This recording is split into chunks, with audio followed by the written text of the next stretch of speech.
19 cantons, le compte est bon. Nous nous retrouvons aujourd'hui à Beaufort pour parler du canton d'Ugine, parce que justement le canton d'Ugine, Annick et Franck, s'étend un peu, c'est l'un des plus grands cantons de la Savoie. Le canton d'Ugine, effectivement, 16 communes qui s'étalent de la plaine jusqu'ici à la montagne.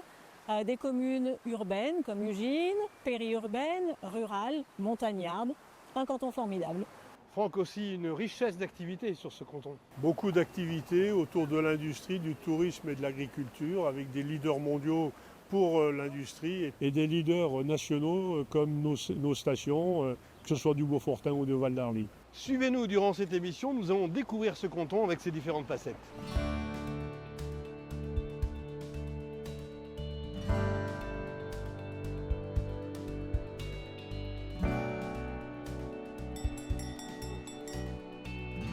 On passe devant le collège de Beaufortin parce que les collèges, ça fait partie de la compétence du département, Annick. Effectivement, Laurent, et le collège Le Beaufortin est un des plus petits collèges de Savoie. Pour autant, le département est extrêmement attentif à garder ses équipements de proximité pour notre population et pour notre jeunesse. Beaucoup d'investissements ces dernières années. Beaucoup d'investissements à Beaufort comme à Ugine, avec notamment des toitures solaires qui permettent effectivement une autoconsommation importante.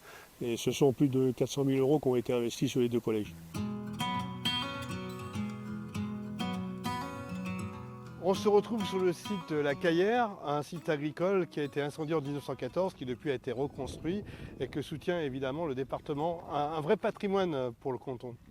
Alors effectivement, un patrimoine que nous souhaitons partager. C'est pour cela que nous avons fait de cette ancienne ferme un centre d'interprétation qui parle de l'agriculture, de l'hydroélectricité et de l'activité sportive l'hiver. Annick, un lieu qui s'adresse aussi bien aux touristes qu'aux personnes du canton. Un lieu convivial, vous le voyez, il y a de la place, on peut être nombreux, il peut y avoir les touristes, les habitants, les jeunes, les plus anciens, et donc un vrai lieu de partage. Un lieu vide, naturel, tout simplement.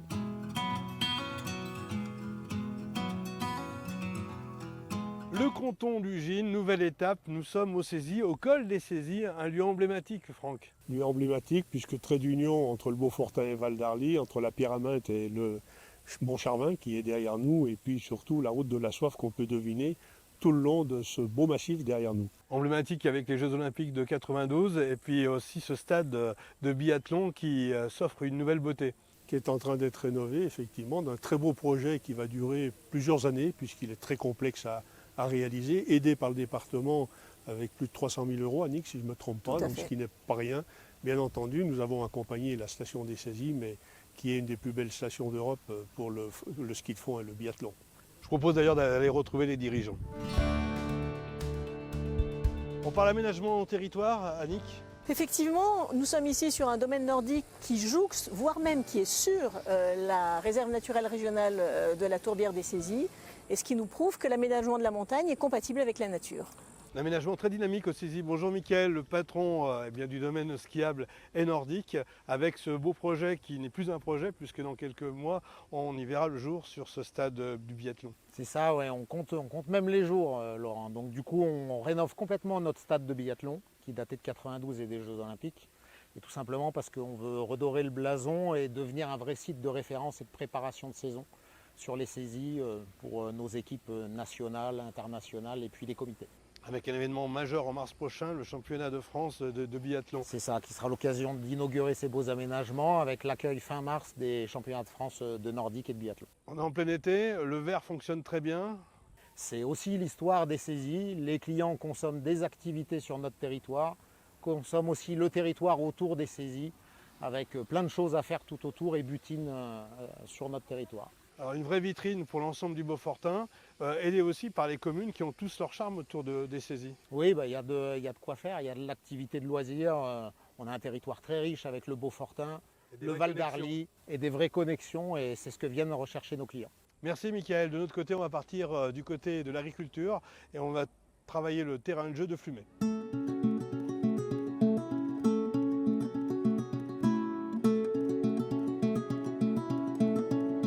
Eh bien nous voilà à Flumet, Franck, on s'est posé un peu là. Et oui, comme d'habitude, on est extrêmement bien reçu à la cave coopérative de Flumet et on salue effectivement Quelle synchronisation, la production Annick. faite Bonjour, ici. madame. Bonjour. Un petit chignin, ça c'est pas mal. À consommer avec modération. Annick, c'est l'occasion de parler d'agriculture. et notamment de l'agriculture de montagne, avec des produits d'excellence, deux AOP, le reblochon et le Beaufort, mais bien d'autres produits, notamment des productions en chèvre, et une agriculture qui sait être dans l'excellence et innover. Alors Daniel, le maire de la Giétane est parmi nous, c'est pas le hasard, hein, on se rencontre, vous savez un bon morceau sur l'agriculture. Ben, écoutez, oui et non, c'est-à-dire que moi je ne suis pas agriculteur, mais c'est vrai que sur la Giette... Vous avez une dizaine de producteurs qui viennent amener leur... des producteurs en AOP et des alpagistes surtout qui l'été occupent la montagne et entretiennent les territoires pour nos pistes de ski l'hiver entre autres. Et ils ont fort à faire l'été. L'agropastoralisme, c'est indispensable en montagne. De vrais travailleurs et surtout une vraie économie locale. Une véritable économie locale, et c'est en cela que la fruitière et coopérative du Val d'Arly joue un rôle vraiment essentiel sur le territoire du Haut-Val d'Arly. Vous nous mettez l'eau à la bouche, je pense qu'on va trinquer. Hein. C'est une manière Santé Annick. De vivre le territoire. Hein. On pense aussi à vous. Et de le goûter. Et de le goûter. Et puis nous, on va se retrouver dans quelques instants à Ugine pour parler industrie.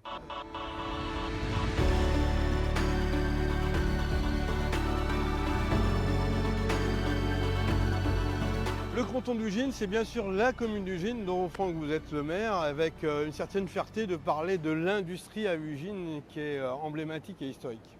La ville d'Ugine est une ville industrielle depuis plus de 100 ans, fière de ses fleurons que sont Framatome et Ugitech, leaders mondiaux sur leur marché. Et on va rencontrer justement Yann, qui est le patron de Framatome Ugine. Alors Yann, qu'est-ce qu'on fait chez Framatome ? Framatome est un chaudiériste nucléaire, un groupe français spécialisé dans la fabrication de centrales qui produisent de l'énergie électrique à bas carbone. Ici, sur le site d'Ugine, nous faisons des alliages de zirconium qui vont servir à encapsuler le combustible qui va être utilisé dans les réacteurs des centrales nucléaires. Alors pourquoi Ugine ? Alors Ugine parce que historiquement, quand il y a 100 ans on construisait une usine qui consommait de l'énergie électrique, il fallait se mettre à côté de la source. Et ici il y a des barrages hydroélectriques et des centrales qui permettent d'alimenter en puissance les usines. On va maintenant se déplacer juste à côté puisqu'il y a un projet d'agrandissement, je crois. Tout à fait, suivez-moi. Là on est sur l'ancienne route, Franck, belle transformation là d'ailleurs, déviation pour pouvoir accueillir l'agrandissement d'usine. Tout à fait, on est sur l'ancienne route départementale et Michel va nous présenter l'évolution de ce secteur en vue d'un agrandissement qu'on avait déjà imaginé il y a plus de 15 ans. Bonjour Michel, donc un beau projet Michel. Un très beau projet qui a commencé par tout début travailler avec le département pour récupérer l'ancienne RD 1212 qui passait ici pour le dégager toute une partie industrielle qui fait 8000 m² pour que Framatome puisse, j'allais dire, développer son activité. Rappelez qu'à Ugine, on n'a plus beaucoup de terrains industriels, donc il fallait en trouver. On avait racheté ces terrains il y a une vingtaine d'années à Ugitech. Un élément stratégique pour l'avenir de Framatome. Oui, tout à fait. Nous sommes en plein dans la poursuite du programme de renouveau du nucléaire en France. Et le site d'Ugine va pouvoir aider dans ce développement avec la construction ici de nouvelles installations qui vont servir à augmenter notre production. Alors c'est 40 millions d'euros d'investissement, c'est ça ? Oui, c'est 40 millions d'euros d'investissement, 60 environ salariés en plus pour le site, un programme de construction qui va démarrer l'année prochaine et des installations qui seront en service fin 2026. Bravo, en tout cas beau projet et c'est bien pour le poumon d'Ugine. C'est excellent et effectivement, simplement noter qu'en anticipation sur les réserves foncières, on a un très bon exemple de ce qu'il faut faire. Le maire d'Ugine a la prétention de dire qu'il y a 20 ans, on avait déjà imaginé des extensions d'usines. Il n'y avait plus de possibilités ni pour Ugitech ni pour Framatome. Et il y a un deuxième projet qui va s'installer sur le même secteur pour RTE, pour une extension effectivement, également et installation de transformateurs supplémentaires. Après cette partie industrielle, on va finir avec un point culturel. Franck, pour parler culture et patrimoine, et pour terminer cette émission, on est devant Curiox. C'est un bâtiment qui a été d'abord une église, qui a été construit en 1950. Qui a été construite effectivement en 1950, rachetée par la commune en 2003, en accord avec les représentants ecclésiastiques et qui a fait l'objet d'une rénovation exceptionnelle dont Annick va nous parler. Alors une rénovation, puis aussi un outil exceptionnel pour la culture à Ugine. Tout à fait. Un établissement qui est ouvert sur la commune, qui permet à chacun d'avoir accès à la culture et qui en plus s'inscrit dans un réseau départemental de musées et de lieux culturels qui permet d'avoir des échanges à l'échelle départementale. Voilà, vous en savez un petit peu plus sur la dimension du canton d'Ugine avec Annick et Franck. Merci de nous avoir suivis et à bientôt pour un prochain numéro des cantons en Savoie.